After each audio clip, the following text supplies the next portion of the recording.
good day, and welcome to the Kansai Nerolac Paints Limited Q1 FY2024 conference call hosted by ICICI Securities. As a reminder, all participant lines will be in the listen-only mode, and there will be an opportunity for you to ask questions after the presentation concludes. Should you need assistance during the conference call, please signal an operator by pressing star then 0 on a touch-tone phone. Please note that this conference is being recorded. I now hand the conference over to Mr. Aniruddha Joshi from ICICI Securities. Thank you, and over to you, sir. Thanks, Chico. On behalf of ICICI Securities, we welcome you all to Q1 FY24 results conference call of Kansai Nerolac Paints Limited. We have with us senior management represented by Mr. Anuj Jain, Managing Director, Mr. Prashant Pai, Director Finance, and Mr. Jason Gonsalves, Director Corporate Planning, IT and Materials. Now I hand over the call to the management for the initial details about the quarterly performance. Then we will open the floor for question and answer session. Thanks, and over to you, sir. Thank you, Anirudh. Good afternoon, namaskar, and season greetings to all of you. It was actually a pleasure to meet many of you personally during our first physical investor meeting, which we conducted in the month of May. I am grateful for your continued support and interest in our company. Thank you all for joining this call of Kansai Nerolac for Q1 financial year 23-24. For the quarter, we recorded top-line growth of 6.5% over the corresponding quarter of the previous year. EBITDA growth is 30.6%. And the PBT growth without exception is 39%. During first quarter, the growth in automotive, which was led by passenger vehicle, was higher. In the passenger vehicle, the growth was good. Two-wheelers were marginal. Decorative volume growth is higher single digit. Raw material prices softening, but still we need to be watchful because of the volatility in crude and forex, and also some uncertainty on account of geopolitical changes continues. I'll give you some brief commentary about decorative and industrial businesses. So just to talk about decorative, as we informed earlier or as we discussed earlier, we have taken up some growth initiatives in decoratives, and these initiatives are in the area of feet on street, digital, influencer outreach, new product launches, services, and project business. As of now, our assessment is that these initiatives are as per plan and going in the right direction. Let me share a few highlights of decorative in the Q1. For Q1, ex-putty growth is closer to double digit. Some initiative, as I mentioned, like Paint Plus, which is all about paint nahi. This is Paint Plus with Japanese technology. It's all about performance. And that is what our positioning was, that paint is not only about color, but it also gives a performance. In some of the key categories like waterproofing, we have completed the range, which is also related to a Paint Plus product like No Damp Plus, and Damp Lock. And some of these products are unique.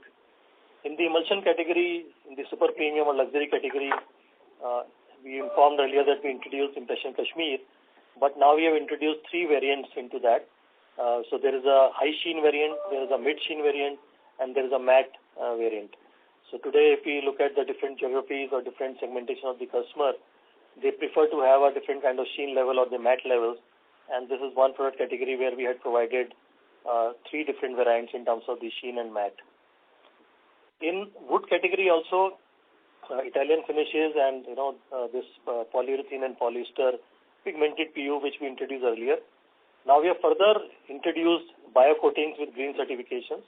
So the polyurethane range we have introduced with green certifications also, and also introduced a niche product which is soft touch coatings.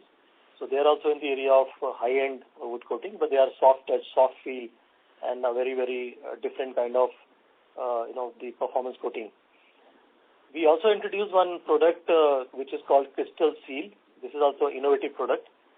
This product, when it comes in contact with water, it forms crystal, and that crystals, that form the protective layer. It's in the affordable category, so it will be a part of waterproofing, but quite affordable. Like, if you remember, we discussed earlier that when we talk about Paint Plus, it is all about providing some unique proposition and also some proposition which we are trying to democratize. So Crystal Seal will be a part of that. We introduced products with better whites, non-yellowing property, and overall through these initiatives, our salience, that in premium has gone up in the first quarter. The salience has gone up in premium and economy. Popular salience has come down, but in premium and economy it has gone up. The other part of our initiative in decorative is about influencers, because we believe that the role of influencer is very, very important in paint category. And our focus is on key painters and architects and interior decorators, and then, the infrastructure which we have already put in place now to basically demonstrate the advantage of Paint Plus products to the key influencers. Digital adoption, digital initiatives progressing well, and the lead generation which we have started sharing business with the influencers, because our approach includes that we generate the business, share with the influencer, and it become a business sharing model. We have already started seeing benefits in key markets, and the scale-up process continues. As we are seeing the benefits, we discussed earlier also that now we are starting the scale-up process that continues. In terms of our distribution, the expansion is gaining traction, and the growth in distribution has been in double digit, higher than what we have been achieving in last 2 years. For the project business, by March end we were in 55 towns. Now by June end we have expanded it to 71 towns. And project business is all about generating the pipelines. We have a good pipeline now for converting to business. Next generation services which we started last year, during the mid last year, with the proposition of 5 days dust-free. We are present in 450 towns now, but we have started active lead generation in 145 towns. Service team and structure has been expanded, and we have the structure in 450 towns and 145 towns. We discussed earlier that we have been strong in Tier 2, Tier 3, Tier 4, but based on these initiatives what we have taken, and some of these initiatives are quite apt for Tier 1, Tier 2 category. So we are seeing a higher growth in urban or Tier 1 we can say. So I'm happy to share that the reflection of these initiatives we are able to see in Tier 1, which has been our weaker markets. Waterproofing and wood range is well accepted, and we have started getting a good growth. They are contributing a good growth to us now. For brand initiatives, as we said earlier, that we are maintaining the share of voice, and in the first quarter we started the campaign on waterproofing also.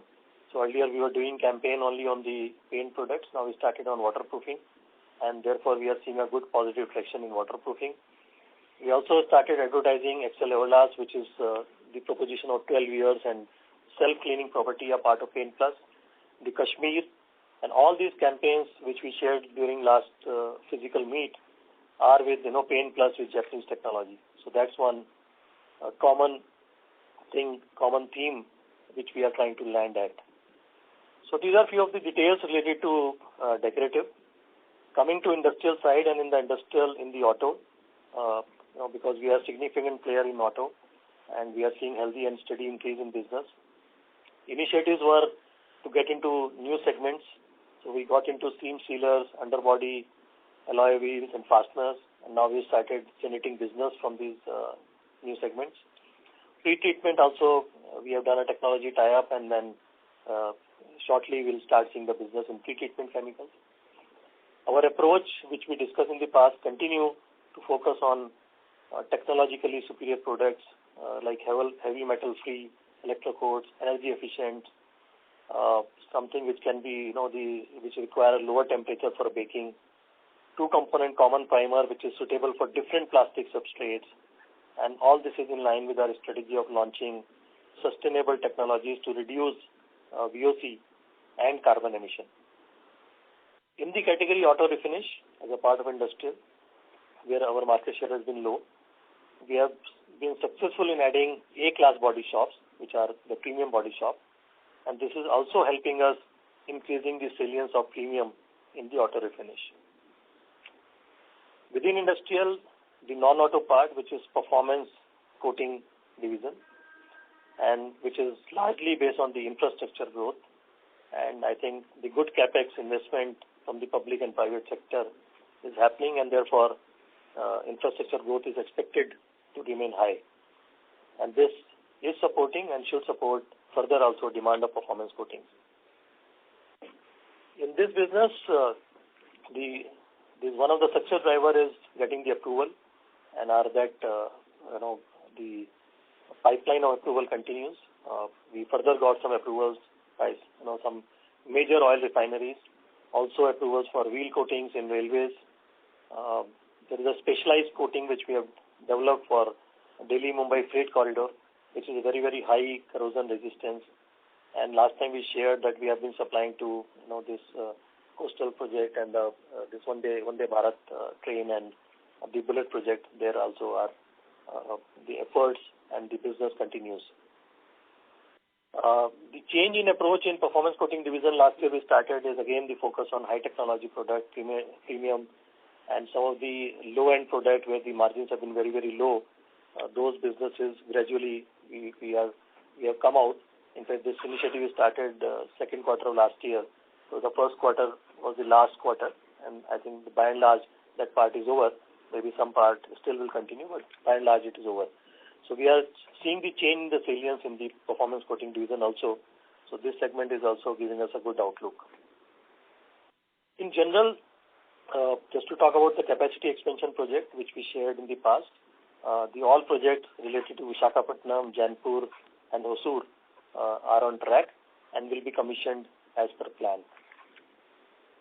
Lastly, this land sale, we completed sale of land at Thane, and the consideration of 671 crores was received in the quarter one. And these proceeds will be used mainly to support business and growth initiatives. So these are few highlights related to quarter one, and I tried giving you some,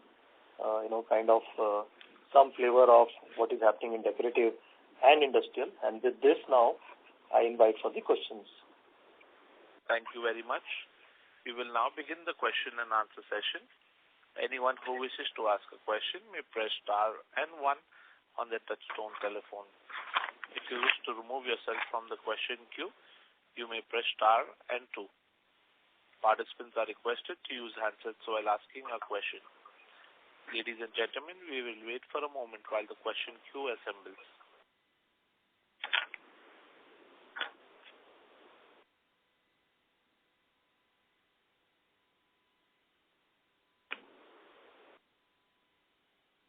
Our first question is from the line of Abneesh Roy from Nuvama Institutional Equities. Please go ahead.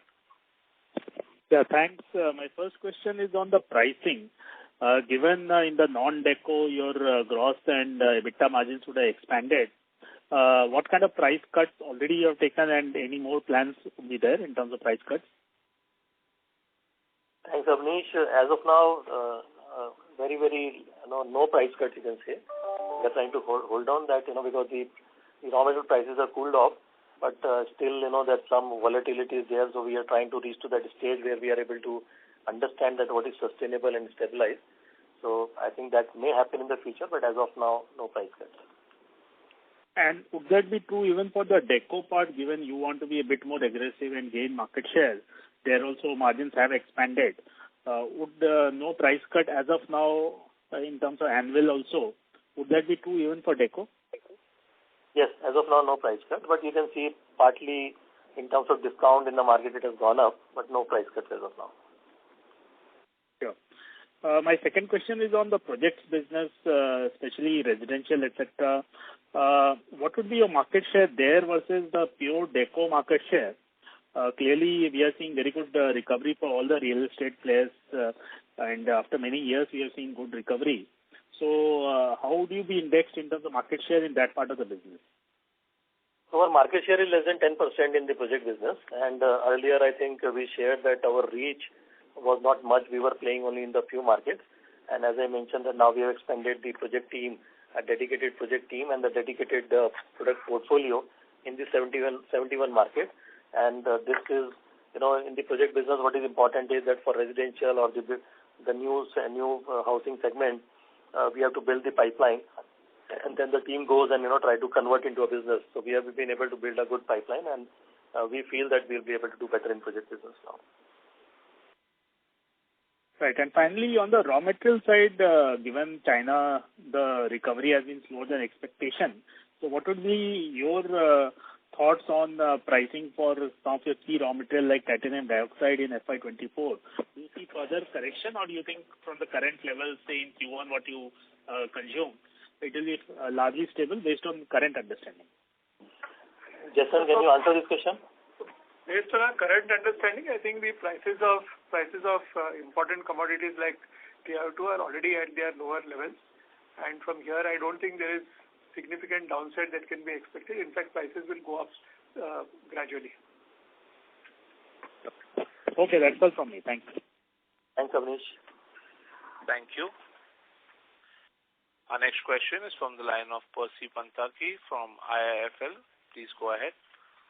Hi, sir. You mentioned that in performance coatings there were some very low margin products, basically which you have gradually discontinued. So, just wanted to understand, before you started that process, what percentage of the total consolidated sales did those products constitute? So, in that business, in the high performance coating, it was about 10% of the business.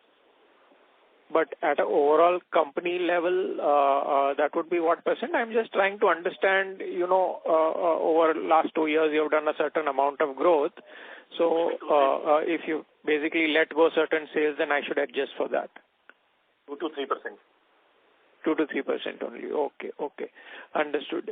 Secondly, just wanted to understand in terms of typically the lead and lag which happens between the spot prices going down and them showing up in terms of your P&L.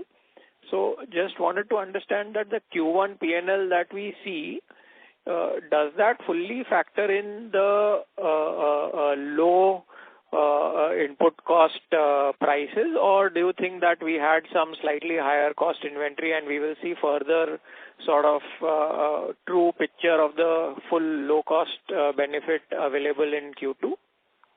So it's fully addressed. It is fully addressed. It is fully addressed. Okay.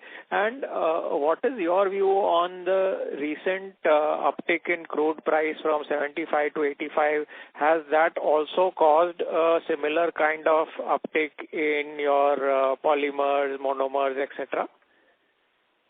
As of now, it is not immediately reflected, but if this trend continues, we will start seeing, again a slight hardening in the prices. What immediately gets affected are, certain solvents which are dependent on crude, but not in the larger raw material basket. Understood. So, sir, in light of this commodity cost environment, whatever we are seeing today, what is your view on pricing in the decorative business for the next 6 months or so? Do you think that more or less the industry will keep the current prices? And when I'm saying prices, I don't necessarily mean MRP. I mean in whatever way and fashion, whether through higher rebates or whatever else. Do you see pricing coming down, or do you see pricing being more or less maintained at the current level? In the near future, probably you can see some little high rebates in the marketplace. As I said that we are still not able to fix that what is achieved so far is to what extent it is sustainable, because there is a volatility in forex and crude oil price. So we'll have to wait for some time to see that what is sustainable, then the decision can be taken. As of now, partly because there is an advantage, one can see that maybe higher discount in the marketplace. Right. And my last question is on full year margins at an overall consolidated basis. Now that we are more or less in a normal or sort of stable commodity price environment, and a lot of your price increases also have gone through. So on an annualized basis, what is a good margin for you guys to target? Prashant. So, if you see last year's EBITDA margins, over that, it was quite low. No? And if you see at the end of the year started, over a period, it has gradually improved. But on an overall basis, we have been saying that around 14% EBITDA margins should be on a sustainable basis. See, in our case, because the mix changes on a quarter-to-quarter basis. So, because there are certain... that's why I asked for annualized number. 14% should be possible. Yeah. Okay, sir. Okay. Thank you very much. Thank you. Our next question is from the line of Aditya Bhartia from Investec. Please go ahead. Hi, good afternoon, sir. So just wanted to understand what proportion of our revenues would we be deriving from tier 1 towns and metro towns, and how is it likely to be different versus other large incumbents? Also, how are you seeing this proportion shaping up going forward? Generally, tier 1 town, because our share is low and our contribution to sale is on the lower side, maybe in the range of 10 to 15% from the tier 1 only, I'm saying. And for the industry, it may be 20-25%. Our contribution has been coming more from tier 3, tier 4, and also tier 2, but tier 1, our contribution is low. So almost half of where the industry could be. And do you see this changing sharply are you expecting any sudden changes in the next 1 or 2 years, or it will only be a gradual process? So we are expecting changes because some of the initiatives which I discussed about, whether it's a project business, the service business, or the architect, the initiatives are primarily there in the tier 1 market. We are expecting a tier 1 market. Understood, sir. And sir, in the last analyst meet, you had highlighted that in terms of mindshare, you already occupy number 2 position. And in that context, wanted to understand how you're thinking about the advertising strategy. Would we be continuing to go aggressive on advertising, or is there a thought process that we can take a bit of a breather around that, keep the advertising costs low, given that we already have a decent mindshare? So our mindshare, as I said earlier, also it is, we are strong. We are number 2, no doubt about it. But we have to establish the new positioning, which is about Paint Plus and all these products what we have introduced or what we are introducing. I think it is important for us to make this communication reach to the consumer mind that what exactly the Paint Plus is. So for some time, I think that we will continue to put more efforts in terms of advertising and marketing till we find that the Paint Plus proposition is getting set, because this is something which we believe is going to give us a differentiation. Understood. That's helpful, sir. Thank you so much. Thank you. Our next question is from the line of Shirish Pardesi from Centrum Broking. Please go ahead, sir. Hi, Anuj, Prashant. Good afternoon. Thanks for the opportunity. I have 3 questions. First question, you have spoken a lot about project business. So just wanted to think how this business will shape up, and if you can help me, what is the strong markets? Is it tier 2, tier 3 markets we are strong and now we are trying to focus on tier 1, or is it vice versa? And maybe if you can share what is the current quantum and where do you aspire to grow this business over the next 3-4 years? So project business, actually, we were quite limited, and whichever market we are strong, for example, like some of the markets in North India, we are strong. So we were limited to that. So actually now, we are expanding the tier 1 market. Mainly this business, if you see all the metros, at the country level, maybe the contribution of project business to total decorative sale could be in the range of 12-13% for the industry. But if we see metros, it could be 25-30%. And extended metros, the A-class town, it could be around 15 to 20%. So when I talk about 71 towns, now we are, that metros and A-class town, and to some extent, because the project business is growing fast. So the rate of growth is 1.5 to 1.8 times of the overall growth. So if the industry is growing at the rate of, say, 7-8%, the project business is growing at the rate of 12-13%. So the growth will continue. And we are seeing that this is becoming a trend even in the tier 2, tier 3 towns also now, because a lot of verticalization is happening. So this business is expanding, and we have expanded our reach to 71 towns. And whichever town now we find that the verticalization is happening and the potential is going beyond a threshold, we are looking at all those markets. So I think, and if your question in terms of what is the contribution we are getting from the project business, it is in the range of 8 to 9%. That's what we are getting. And we, with the initiatives we have taken and the pipeline what we have, we believe that it will, become more and more. That's really helpful. Just to extend, Anuj, just wanted to check, are we trying to say that our distribution and service factor, which is important for this, and that we are growing, or you are saying that the product business is also going to ramp up? So both things, because when you talk about this service and all these things, so what happens is that this is an opportunity to reach directly to the consumers and the users. So whether it's a project business or influencer or the service, you have the opportunity to reach out directly to the consumers and users and share that business with your business partners like dealers and, the painters. So both the things are important. It's a business sharing model so that we add business to the people who work with us and then they add business to us. So that is how we are looking at it. Okay. My second and last question on the new product development. I see over last 12 odd months we have done a lot of innovation and product recheck which has happened. So just wanted to pick your thought. What are the promising products you leak and what is the contribution over last 12 months from this new product what you have developed, especially in terms of technology?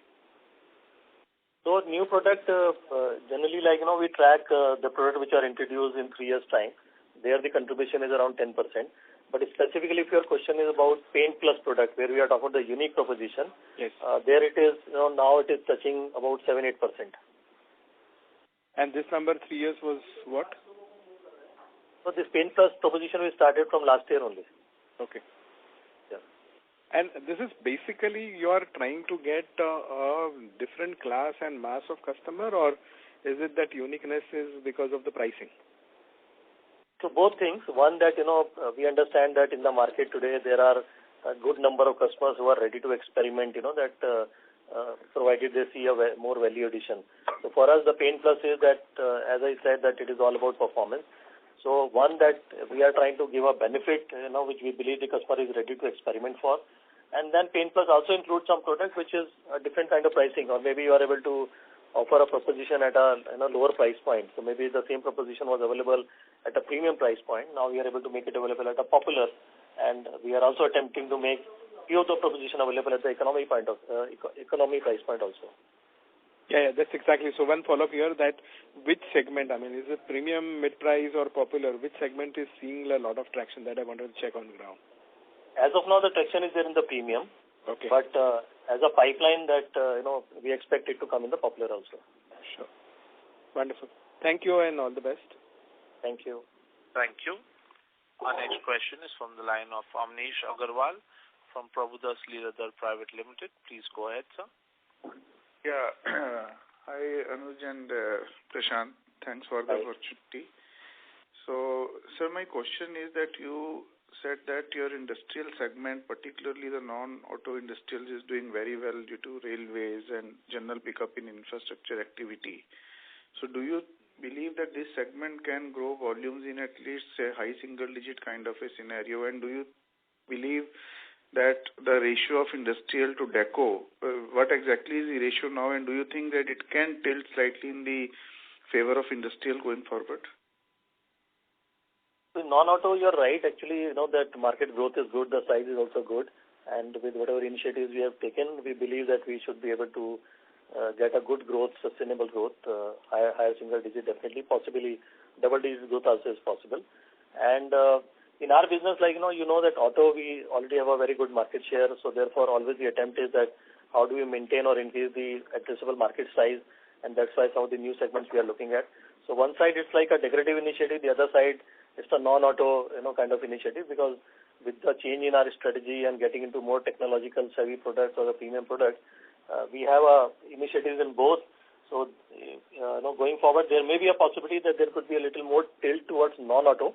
But within the industrial, I'm saying that between the auto and non-auto, there could be a more tilt towards non-auto. The current, the breakup of the business is 55-45, keep changing quarter-wise. But I think there we don't see much of change. But within the industrial, there is a possibility of change. Okay, that's very helpful. But sir, over the past few years, I believe auto was down and deco was doing relatively better, but still the ratio remains at 55-45?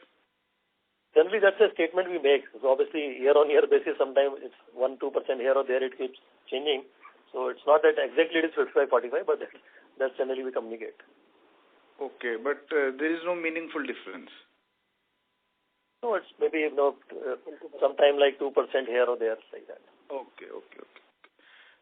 So my second question is on the margins. Like this quarter, we have done 16.1% kind of an EBITDA margin.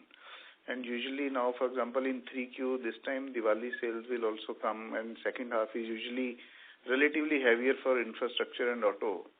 Okay, so do you believe that as far as your current year is concerned, this quarter has already seen the peak of the margins? Prashant.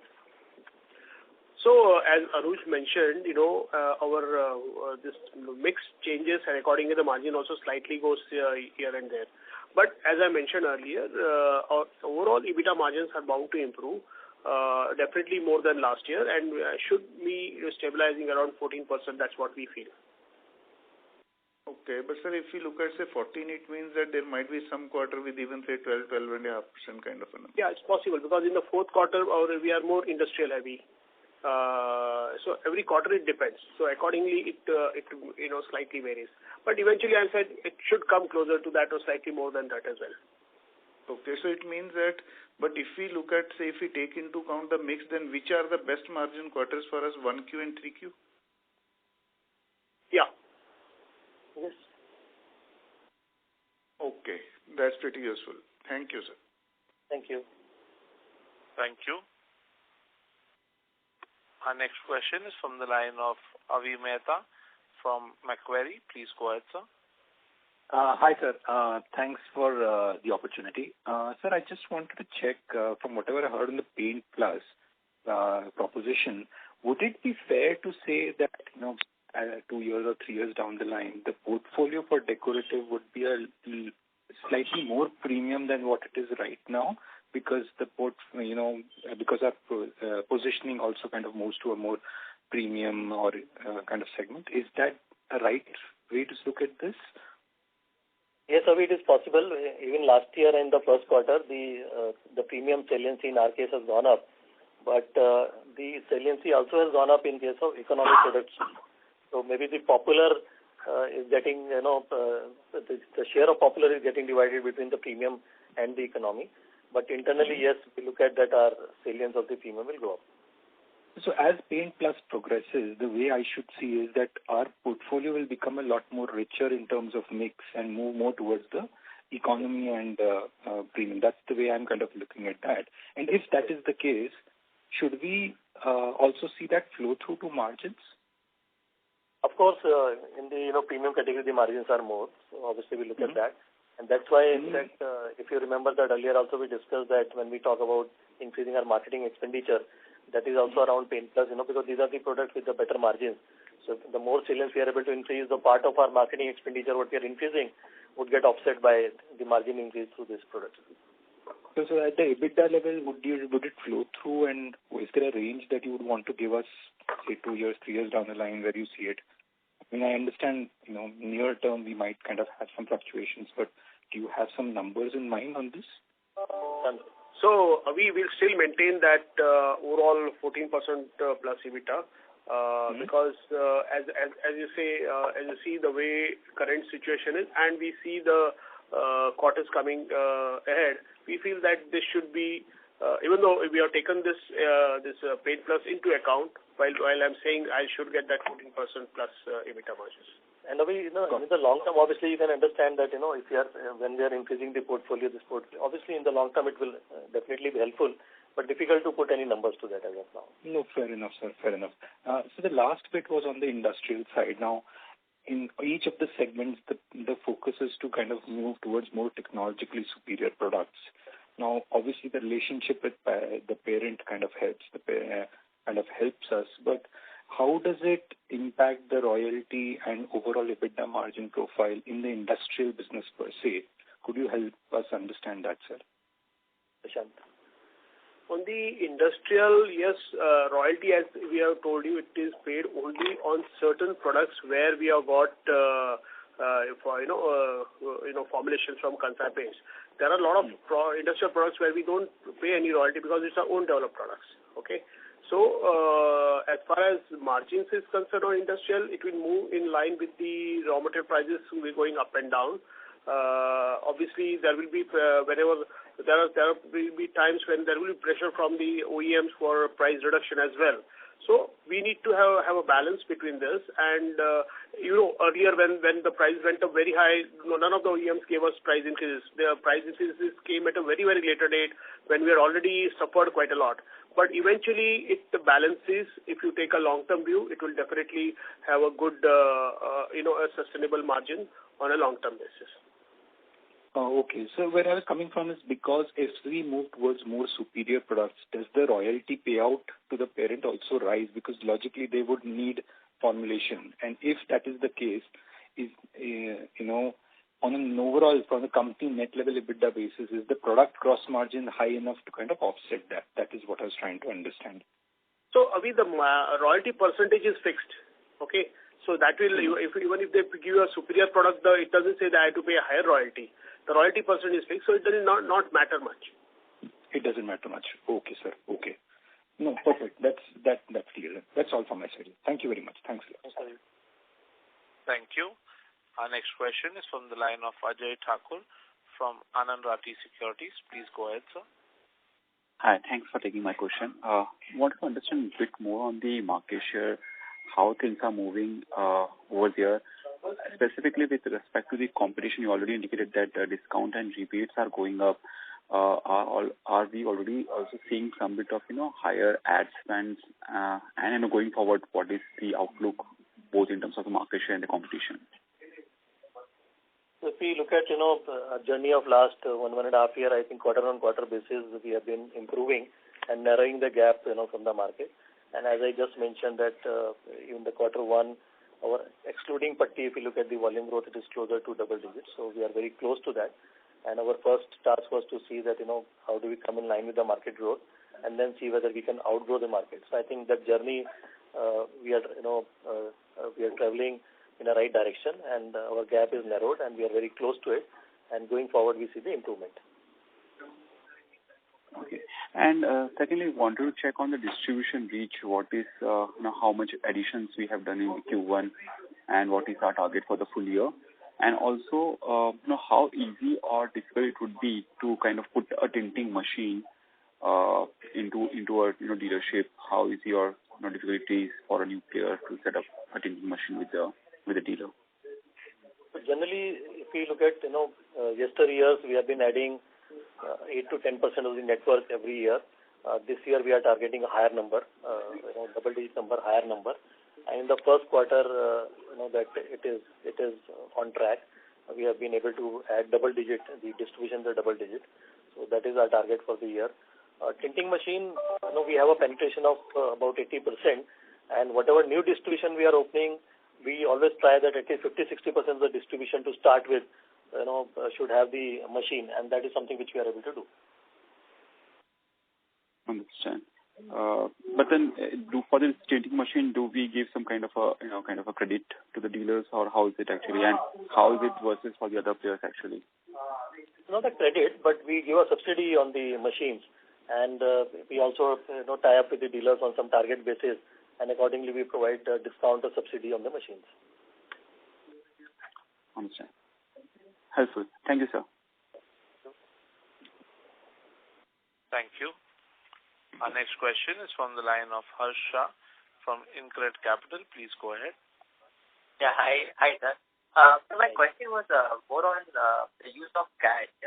Could we be more specific? I mean, what kind of areas we wish to use the cash if we got some profit on sale of land? Cash from the land. Yeah. So as I said that we are definitely looking at the business initiatives. It could be expansion, the growth initiatives. At the right time, we'll speak about it. But largely, it will be used for the business initiatives. Okay. So no plans to acquire a smaller company, let's say, or from that sort in some other adjacent categories or anything of that sort? It's not clear. Can you please speak again? Mr. Harsha, may we request you to use your handset, please? Yeah. So the question was, is there an intent to acquire a smaller company in some adjacent categories as well, like we did with the action of Karma? Anything of that sort is planned? Difficult to comment at this moment of time, but obviously we always keep exploring the opportunities. In the past also, whenever we found right opportunities, we got into it. So that is always there in the radar, whatever good opportunities are there. Okay. And secondly, sir, for the current quarter, for our industrial segment growth, is there an element of pricing still there, or it's completely volume-led? It's a mixed thing. It's also volume, but also the pricing. You can say mix. Mix between the volume and pricing for this quarter in industrial business? Maybe a difference about 5%. Yeah. 5%. And by when do you see that pricing coming in the base, sir? Second or third? Third quarter. Maybe third quarter. Okay, sir. Thank you so much. Thank you. Thank you. Our next question is from the line of Prachi Kodikal from Bay Capital. Please go ahead. Good afternoon, sir. My first question was related to the ad spend. If you could quantify what that was as a percentage of sales in the first quarter? 1 second. Sure. It's about 4.5%. 4.5%. Okay, thank you. And is that the trajectory we'll maintain for the rest of the year as well? Should be, yes. Okay. Thank you for that. And the next question was, what is the cash on books for this quarter end? So we have about 800 to 900 crores of cash available, because primarily coming from that land sale which we just saw. So so we have got sufficient cash to take care of any eventualities. Okay. Thank you. That's all from my side. Thanks a lot, sir. Thank you. Ladies and gentlemen, you may press star and 1 to ask a question. Our next question is from the line of Tejas Shah from Spark Capital. Please go ahead. Yeah. Hi, Anuj. Hi, Prashant. Thanks for the opportunity. So since you took charge, you have maintained that our mind share versus market share has a huge gap. And when we look at all the initiatives that you would have taken in the recent past, should we expect market share gain in the near term to kind of jump up, or that's a very long drawn process and we'll have to wait? That is our intent. That is our efforts. I would not like to specifically comment on the time frame. Obviously, we would like to see the gains as early as possible. It cannot be a long drawn game, because if you are taking some initiative, there has to be a reasonable time frame. But I think that a lot of time it takes in terms of building the infrastructure, and most of the initiatives are digitally enabled. There, in fact, you have to invest into the digital system, and thereafter the digital adoption also takes time. So I think that gradually we are making the progress, and maybe next 6 months to 12 months time we should start seeing the results of that. Sure. And so just expanding on that, between the two options, let's say to increase market share in market where you are very dominant in North India, versus let's say where you are just emerging challenger, which is usually easier to execute? The strong market is easier, and the weaker market it is challenging. But having said that, I think the weaker market, if one compare with existing player versus new player, still that for the existing player it is easier. If I have to answer your question in that manner, and the models could be different, your discount structure could be different. You have to do a different activity, and sometimes you do experiment and see that what experiment is working. I think that's the process we are going through. Okay. And sir, all the paint players are highlighting that this year has a thick mass, so we have this extra month before the Devyani season kicks in. So our memory is slightly foggy on this, but historically, whenever this has happened in calendar, how much delta we would have seen versus, let's say, normal pre-Diwali season? Is it like very sizable one, or 5-10% delta on market side, demand side? So generally, like, if you get 45 days before Diwali, after monsoon before Diwali, which is expected this year because Diwali, I think, is on 13 November, and generally we expect monsoons to be over by September end. So you are getting a 45 days. So you always see a good delta, which means that if the industry is growing at double digit or 8-10%, maybe suddenly in one quarter you find higher double digit growth. Okay. And so last one, now we have a sufficient cash balance on our books, and we have seen many players in waterproofing that they have inorganically built capabilities by acquiring smaller companies. So do we have any plan of kind of building up capabilities on some of those adjacencies that you have just entered into? In waterproofing, we already done it, with the Perma, but as I just mentioned that we always keep exploring the opportunities, and whenever any right opportunity, viable opportunity is there, that is always there on the radar. So would you be open for any paints, smaller players? As I said, it's not a question of paint or adjacent. It's like whether there is a right fit, which is available. So not many opportunities are there in the market, but as of now, I think the focus is when we are trying to build the technologically superior products or the adjacent market, wherever there's a right opportunity, that we'll keep evaluating. Thanks, sir. That's all from my side. Thank you. Thank you. Our next question is from the line of Archana Menon from Morgan Stanley. Please go ahead. Hi, thank you for the opportunity. My question was on the industrial side. So generally, what is your experience based in the past that when commodities are easing, generally what's the time lag that you have to pass on a price cut? It's about, after you stabilize, it is 3 to 6 months. Okay. And so right now, what would the industrial margins be like? Would they be in a healthy double digits? They got into a double digits, yeah. Okay. And so one bookkeeping question, what would your tax be on the sale of land in this quarter? It's about 22%. 22%. Got it. Thank you. Thanks. Thank you. Our next question is from the line of Naisar Parekh from Native Capital. Please go ahead. Yeah, hi. Thanks. First question is on the decorative side, right, for the top markets, can you give a sense of what would be your market share in your top 2-3 markets? Top 2-3 markets. So overall our market share is little lesser than 10%, and our strong market is North, where the market share would be more than 15%. Got it. And going forward, how do you see the mix between your industrial and decorative changing? Especially in the next 2-3 year horizon, how are you seeing that mix changing? So as of now, as I said, because auto is quite stable. So the good part is that now we are the outlook is positive, longer term outlook is also positive, but there's a stable growth which will keep coming, and we are trying to build up more growth from decorative and non-auto part. So to that extent, there could be some change, but the decorative and non-auto will compensate each other. So I don't think there will be a much change in terms of the breakup of decorative industry. Right. And last question is on the auto side in this quarter, in the last 6 months. Can you talk about any specific new client or client additions or something like that? Yes, it's a part of our plan. I can't talk about the names, but yes, we always make the plan in terms of new business and the new client, and we are making a good progress on that. But has there been specific client additions in the last 3 to 6 months? Yes. Okay. All right. Okay. Thank you. Thanks. Thank you.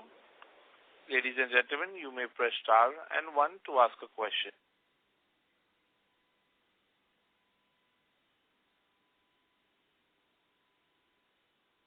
Ladies and gentlemen, that brings us to the end of our question and answer session. I would now like to hand the conference over to the management for closing comments.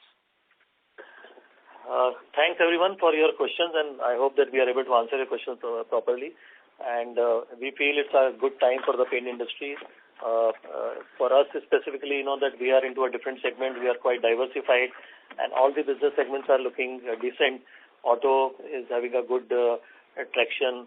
As I said that in two-wheelers also, maybe the way we are looking at the monsoon, it is possible that from third quarter the two-wheeler which has been subdued so far will pick up, and we are also seeing the traction in this non-auto part. Decorative also, if we look at the economy status and the good monsoons and the longer Diwali season, I think all these segments are looking good. So it is not very frequent that we see that all these segments are having a good optimistic outlook, but that is what we are seeing now, and therefore our outlook is quite positive for this particular year. Thanks for your questions and thanks for listening to us, hearing us, and all the season's greetings to all of you. Thank you for joining today. Thank you. On behalf of ICICI Securities, that concludes this conference. Thank you for joining us, and you may now disconnect your lines.